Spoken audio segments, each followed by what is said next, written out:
அனைவருக்குமே வணக்கம். சற்று முன் கிடைத்திருக்கக்கூடிய ஒரு மிக மிக முக்கியமான செய்தி ஒன்று வெளியாகியுள்ளது. சற்று முன் செந்தில் பாலாஜி வழக்கில் புதிய திருப்பம், அலரும் அறிவாலயம், இது மாதிரி பார்த்தீங்கன்னா செய்திகள் வெளியே இருக்குது. இப்போ சதுரடியாக பார்த்தீங்கன்னா செந்தில் பாலாஜி அவர்கள் டாஸ்மாக் கூடிய நிறுவனத்தில் செய்த ஊழலின் அடிப்படையில் இப்போ அதிரடியாக செந்தில் பாலாஜி அவர் மீது எக்கச்சக்கமான வழக்குகள் இருக்குது. இந்த வழக்கின் அடிப்படையில் இப்போ குறைந்தபட்சம் 1000 கோடிக்கு மேலே மெகா ஊழல் நடந்திருக்கு அப்படின்றத நிறுவனம் பண்ணி இப்போ செந்தில் பாலாஜி மீது வழக்கு பதிவு செய்து, அதே மாதிரி செந்தில் பாலாஜி அவர்களுக்கு பார்த்தீங்கன்னா திமுகவிலிருந்து நீக்கப்பட்ட சம்பவம் பெரும் அதிர்ச்சியை ஏற்படுத்தியிருந்தது. இதன் அடிப்படையில் இப்போ டாஸ்மாக் நிறுவனத்தின் அடிப்படையில் இப்போ செந்தில் பாலாஜி அவருடைய வழக்கில் ஒரு மிகப்பெரிய திருப்பங்கள் கொண்டு வந்திருக்காங்க.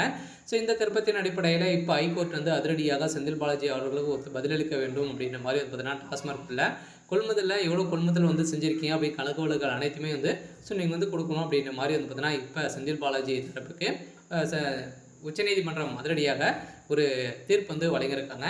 இதை பற்றி இந்த வீடியோவில் நம்ம முழுமையாக பார்க்கலாம். அதுக்கு முன்னாடி நம்ம சேனலுக்கு இப்போ தான் நீங்கள் முதல் முறையாக வந்திருக்கீங்க அப்படின்னா மறக்காமல் நம்மளுடைய சேனலை சப்ஸ்கிரைப் பண்ணி சப்போர்ட் பண்ணுங்கள்.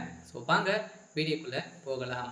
பார்த்தீங்கன்னா ஏற்கனவே அனைவருக்குமே தெரியும், தமிழகத்தில் முதல் முறையாக வரலாற்றிலே முதல் முறையாக டாஸ்மாக் நிறுவனத்தில் நடந்த ரைடின் அடிப்படையில் ஒரு மிகப்பெரிய மாற்றங்களாக கொண்டு வந்திருந்தது. இதில் எக்கச்சக்கமான முக்கிய புள்ளிகள்லாம் பார்த்தீங்கன்னா சிக்கியிருந்தாங்க. திமுகவுடைய தமிழகமே பார்த்தீங்கன்னா அதிர்ச்சியில் தான் ஆழ்த்தியிருந்தது. இது வரைக்குமே குறைந்தபட்சம் 40,000 கோடிக்கு மேலே மெகா ஊழல் நடந்திருக்கு அப்படின்னு தான் நிறுவனம் பண்ணி இப்போ ஒரு மிகப்பெரிய ஆதாரமாக சிக்கியிருக்கு. இந்த ஆதாரத்தின் அடிப்படையில் செந்தில் பாலாஜியுடைய வழக்கில் என்ன முறைகேடுகள் நடந்திருக்கு அப்படின்னு பார்த்தீங்கன்னா மீண்டும் பார்த்தீங்கன்னா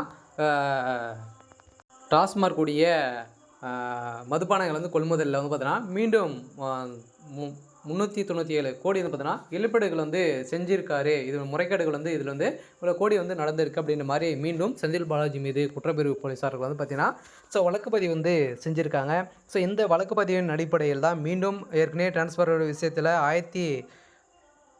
1068 கோடிக்கு மேலே பார்த்தீங்கன்னா டிரான்ஸ்ஃபார்முடைய விஷயத்தில் பார்த்தீங்கன்னா டெண்டர் விஷயத்தில் செந்தில் பாலாஜி அவர்கள் முறைகேடுகள் செஞ்சுருக்காரு அப்படின்ற மாதிரி இப்போ இந்த முறைகேட்டின் அடிப்படையில் சதுரடியாக மீண்டும் செந்தில் பாலாஜி மீது புதியதாக பார்த்தீங்கன்னா நிறைய வழக்குகள் இருக்குது. இந்த வழக்கின் அடிப்படையில் தான் செந்தில் பாலாஜியுடைய வழக்கில் ஒரு மிகப்பெரிய திருப்பங்கள் ஏற்பட போகுது.